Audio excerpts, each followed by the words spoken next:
Welcome to Sino-Warfare with Ralph D. Sawyer. The emphasis today falls upon the battlefield measures that can be employed to realize strategic and operational objectives.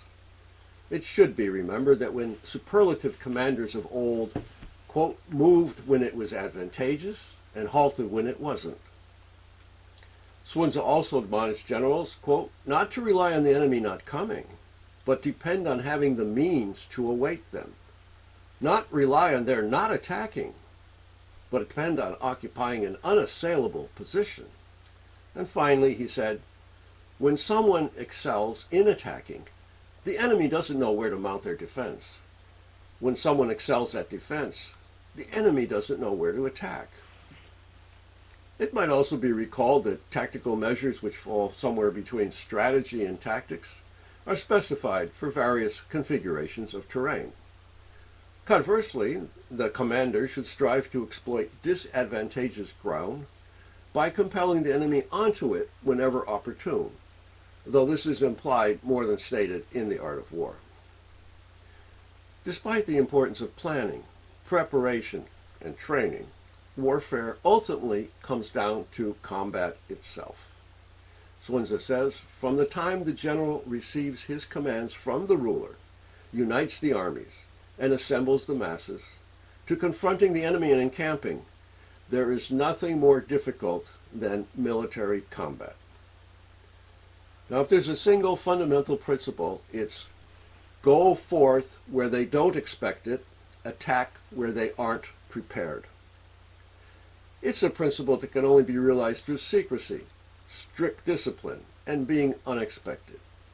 Meanwhile, the commander must create the circumstances that will facilitate victory, while ensuring the enemy can't mount a surprise attack or gain a lethal advantage through simple coercion.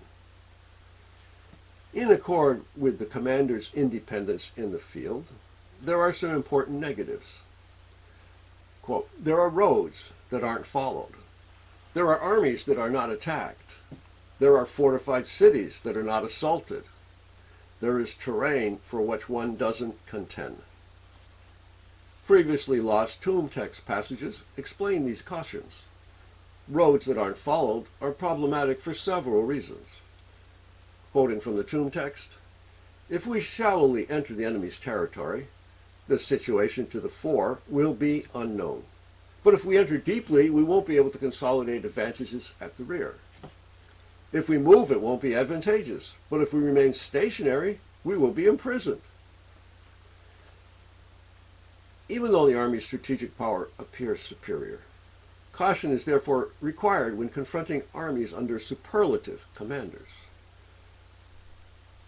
Quoting, our strength seems sufficient to destroy their army and capture their general.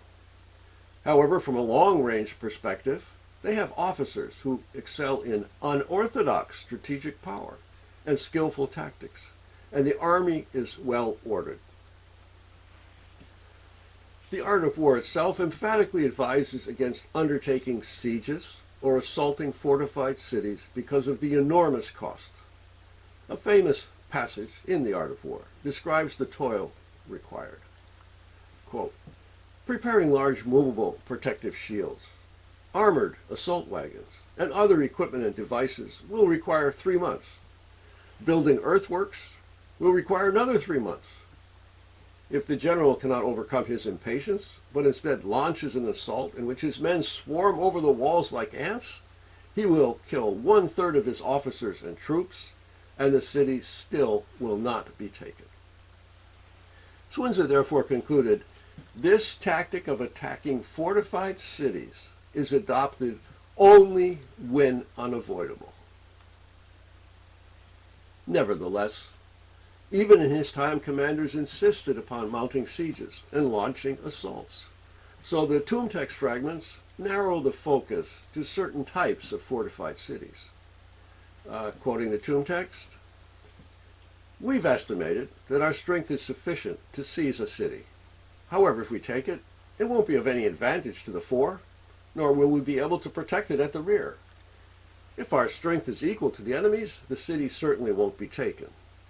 And if when we gain the advantages provided by a forward position, the city will surrender by itself, while without such advantages, the city will not cause any harm to the rear. Even though it can be attacked, don't assault it. The tomb text is much less effusive when it comes to the problematic terrain for which the commander shouldn't fight, saying simply, in mountain valleys where the water is inadequate to sustain life, do not contend for the terrain.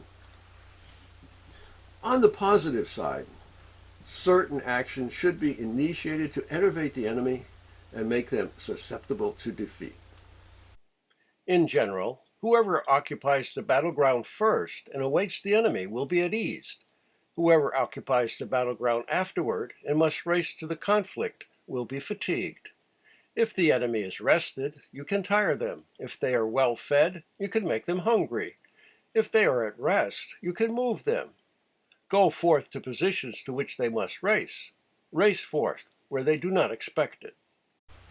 The key to tiring the enemy while conserving your own strength is understanding the nature of the circuitous and the direct. In military combat, what is most difficult is turning the circuitous into the direct and adversity into advantage. If you make the enemy's path circuitous and entice them with profit, even if you set out after them, you will arrive before them. This results from knowing the tactics of the circuitous and the direct. However, there's an additional secret to conserving the army's strength. To travel 1,000 li without becoming fatigued, traverse unoccupied terrain. To ensure taking the objective in an attack, strike positions that are undefended. To effect an unhampered advance, strike their vacuities. To effect a retreat that cannot be overtaken, employ unmatchable speed. So accordingly, Sunzi says, it's the nature of the army to stress speed, to take advantage of the enemy's absence, to travel unanticipated roads, and to attack when they are not alert. Opportunities cannot be neglected. So he says, if the enemy opens the door, you must race in. You must be like a fleeing rabbit. Then the enemy will be unable to withstand you. The first 11 chapters of The Art of War describe numerous tactical measures, almost all of which take advantage of some weakness in the enemy, or are designed to create and exploit it. The following are among the most important. In order, await the disordered. In tranquility, await the clamorous. If they are substantial, prepare for them. If they are strong, avoid them. With the near, await the distant. With the rested, await the fatigued. With the sated, await the hungry. If they are rested, force them to exert themselves. If they are united, cause them to be separated. Create disorder and take them. If they are angry, perturb them. Be deferential to foster their arrogance. Do not intercept well-ordered flags. Do not attack well-regulated formations. Do not approach high mountains, nor confront those who have hills behind them. Do not pursue feigned retreats. Do not attack animated troops. Do not swallow an army acting as bait. Do not obstruct an army retreating homeward. If you besiege an army, you must leave an outlet. Do not press an exhausted invader. In its present form, The Art of War concludes with 2 unusual chapters, incendiary warfare and the infamous employing agents, or employing spies. As I discussed in my earlier book, Fire and Water, The Art of Incendiary and Aquatic Warfare in China, prior to gunpowder's perfection as an explosive, it was employed for incendiary purposes. But before that, especially in the spring and autumn and warring space periods, the only way to inflict massive casualties was by laboriously killing the enemy one by one with cold weapons, whether spears, the dagger axe, or eventually swords. Massed archery fire could be devastating, but most deaths occurred in close combat, and in any ensuing destruction that resulted from fires that incinerated equipment, towns, and provisions. Almost any fire could invidiously spread, becoming unquenchable and self-sustaining. The only other method with similar destructive potential exploited water's unique ability to configure itself to the terrain and to inundate and objective. Two modes were generally employed: highly energetic attacks with water rams that could be created by diverting a river or breaking open a dam, and lasting inundations that soaked everything, undermining and toppling, bringing destruction, deprivation, and widespread illness. Incendiary warfare only contains a single enigmatic comment on aquatic warfare. He says, using fire to aid an attack is enlightened. Using water to assist an attack is powerful. Water can be used to sever, but cannot be used to seize. Sunzi identified 5 potential objectives for incendiary attacks: men, provisions, supply trains, armories, and formations. To be effective, incendiary attacks cannot be taken in an ad hoc fashion, such as by dispatching some soldiers who rush the enemy and throw flaming torches into them. Instead, thorough preparation is required, and suitable climatic conditions, otherwise known as the advantages of heaven, are weighted. So he says, implementing an incendiary attack depends on the proper conditions. The equipment for an incendiary attack should be fully prepared before required. There are appropriate seasons for launching them, specific days for igniting fires. Seasonally is the time of the dry spells. The text outlines several tactics intended to maximize the destruction and take advantage of the resulting disorder, yet avoid becoming entangled.